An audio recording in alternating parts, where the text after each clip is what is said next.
Welcome. This is James Corbett of CorbettReport.com with your EyeOpener Report for BoilingFrogsPost.com. The NSA's illegal warrantless wiretapping program, the building of the massive NSA data center in Utah to permanently store copies of all digital communications sent around the world, the UK government's communications data bill to monitor emails, instant messages, and other personal information. What was dismissed as crazy conspiracy theory just over a decade ago has become, in this post-9/11 era, the all-too-familiar stuff of newspaper headlines and talking head reportage. In fact, it was about a decade ago that the tactic of the intelligence agency seemed to change. Instead of keeping their activities classified, referring to the NSA as no such agency, for example, or officially denying the existence of Echelon, the government increasingly began shoving this information in the public's face. This was the mindset that in 2002 led the Bush administration to dredge up John Poindexter from wherever it was that he was. He was actually working for defense contractors, and they dredged him up, and he was going to start the program that they called the Total Information Awareness Program.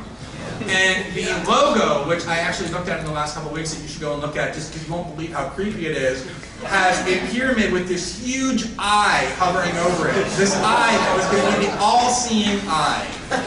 And the only problem with the Total Information Awareness Program was that they just put a name on it that was too honest about what it was. And it freaked everybody out. And so they had to pretend that they weren't going to go forward with it. But of course what they did was they incrementally and in very clear ways recreated the Total Information Awareness Program under a whole variety of different legislative initiatives. And this idea that every single form of technological communication by law must be constructed to permit government backdoor interception and surveillance is an expression of what this surveillance state mindset is, that there can be no such thing as any form of privacy from the US government. That is the mindset that has led the surveillance state to be this sprawling, vast, ubiquitous, and always expanding instrument that state and corporate power users employ in order to safeguard their power.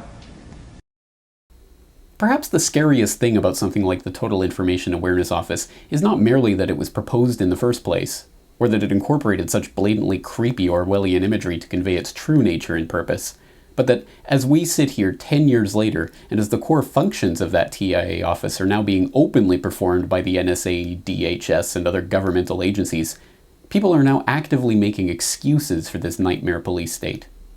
If you have nothing to hide, then you have nothing to fear, has always been the rallying cry for those who are too afraid of questioning presumed governmental authority to speak out against the surveillance state and the implied assumption of guilt that goes along with it. With feigned bemusement, these moral midgets inevitably ask, what's so bad about the government spying on you anyway? The answer, of course, is that the very question implies that the agencies tasked with carrying out this constant Big Brother surveillance are themselves above reproach, shining lights of moral rectitude who would never abuse this incredible power for nefarious ends. For the unimaginative out there, Hollywood yarns like Enemy of the State have provided fictional examples of what can go wrong if someone, somewhere, abuses the power of information and surveillance to target an innocent person in the wrong place at the wrong time. To be sure, the power that these technologies give for agencies, or corrupt groups within those agencies, to destroy the lives of targeted individuals is itself a fitting answer to the question of why government surveillance should be troubling to us. But beyond what can happen to specific targeted individuals in such a scenario is a much larger question. What if this data, our emails, our phone calls, our credit card transactions, our social media posts, our cell phone GPS logs, and all of the hundreds of other pieces of data that are admittedly being collected on us each and every day, were being fed into a database so gargantuan it contains a digital version of every single person on the planet? And what if that database were being used by the Department of Defense to wargame various scenarios, from public reactions to natural disasters, to the likelihood of civil unrest in the wake of a declaration of martial law? Remarkably, this is precisely what is happening. It is called the Sentient World Simulation, The program's aim, according to its creator, is to be a continuously running, continually updated mirror model of the real world that can be used to predict and evaluate future events and courses of action. In practical terms, that equates to a computer simulation of the entire planet, complete with billions of nodes representing every person on the Earth. The project is based out of Purdue University in Indiana at the Synthetic Environment for Analysis and Simulations Laboratory. It is led by Alok Chaturvedi, who in addition to heading up the Purdue lab also makes the project commercially available via his private company, Simulex Inc., which boasts an array of government clients, including the Department of Defense and the Department of Justice, as well as private sector clients like Eli Lilly and Lockheed Martin. Chaturvedi's ambition is to create reliable forecasts of future world events based on imagined scenarios. In order to do this, the simulations gobble up breaking news, census data, economic indicators, and climactic events in the real world, along with proprietary information such as military intelligence. Although not explicitly stated, the very type of data on digital communications and transactions now being gobbled up by the NSA, DHS, and other government agencies make ideal data for creating reliable models of every individual's habits, preferences, and behaviors that could be used to fine-tune these simulations and give more reliable results. Using this data, the SEAS laboratory and its Sentient World Simulation offshoot are able to create detailed, operable, real-time simulations of at least 62 nations. The Iraq and Afghanistan computer models, according to a 2007 Register report on the project, each has about 5 million individual nodes representing things such as hospitals, mosques, pipelines, and people. At the time of initial reports on the program 5 years ago, there were only 62 country-level simulations being run by the US Department of Defense. These simulations grouped humans into composites, with 100 individuals acting as a single node. But already at that time, the US Army had used the systems to create a one-to-one level simulation of potential Army recruits. The ultimate aim would be to archive enough data on each individual to be able to make a computer model of everyone on the planet, one that could be used to predict the behaviors and reactions of every single person in the event of various scenarios. The program can be used to predict what would happen in the event of a large-scale tsunami, for example, or how people would react during a bioterror attack. Businesses can use the models to predict how a new product would fare in the market, what kind of marketing plans would be most effective, or how best to streamline a company's organization. The original concept paper for the project was published in 2006, and in 2007 it was reported that both Homeland Security and the Defense Department were already using the system to simulate the American public's reaction to various crises. In the intervening 5 years, however, there has been almost no coverage at all of the Sentient World Simulation, or its progress in achieving a model of the Earth. There is a very good chance that these types of systems are, at least for the moment, pure quackery. Computers are only as valuable as their programming, after all, and the algorithms required to accurately predict responses in chaotic systems with multiple, dimly understood variables is orders of magnitude beyond what is currently possible. Or is it?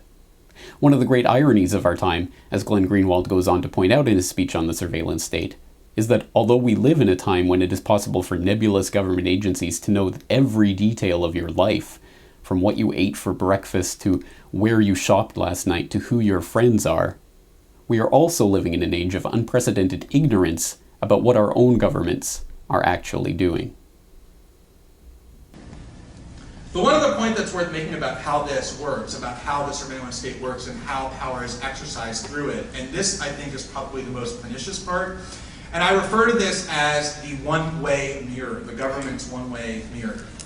At exactly the same time, this is really so remarkable to me, at exactly the same time that the government has been massively expanding its ability to know everything that we're doing, it has simultaneously erected a wall of secrecy around it that prevents us from knowing anything that they're doing. This is the heart of the matter. Somehow we are expected to go along with the sophomoric sophism that if we have nothing to hide, then we have nothing to fear. Yet at the same time we are asked to believe that the government must keep all manner of information secret from the public in order to carry out its work of protecting that public. If the government has nothing to hide, then why doesn't it release the notes, memoranda, and findings of the 9/11 Commission in full and unredacted? Why doesn't it release the records of the JFK assassination instead of arguing, as it is, that those records should once again be removed from a declassification review that's to take place in 2013, 50 years after the assassination itself took place? Why doesn't it release the full audit trail of what banks receive the emergency TARP funds and in what amounts? Is it because, after all, the government does have something to hide from the public that is its ostensible master?